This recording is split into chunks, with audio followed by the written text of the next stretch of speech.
আসসালামু আলাইকুম। আমি তাজদিদ Shahriar। আমি বর্তমানে সাউথ উরাল স্টেট ইউনিভার্সিটিতে ব্যাচেলর ইন মেকাট্রনিক্স ইঞ্জিনিয়ারিং এ পড়াশোনা করছি। So why I choose freelancing, আমি আসলে আগে থেকে ফ্রিল্যান্সিং করব এই বিষয়ে চিন্তা করতেছিলাম।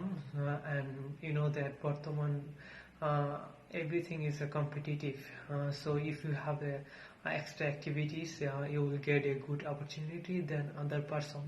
Moreover, you know that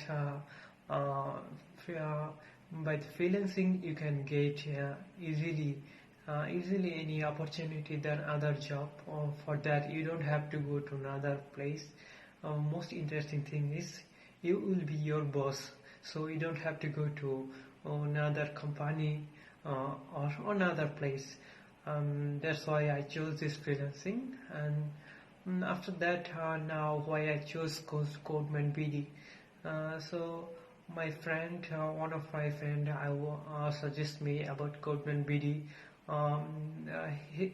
Moreover, he also said to me, CodemanBD, they are all people are very friendly, cooperative, and their all procedure is trustworthy.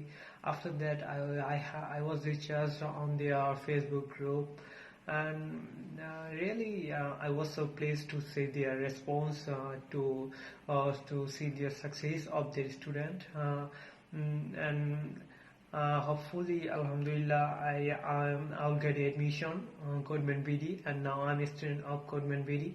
So I think I'll get a success from this CodemanBD. Hopefully everyone will get success. So please everyone pray for me. Thank you.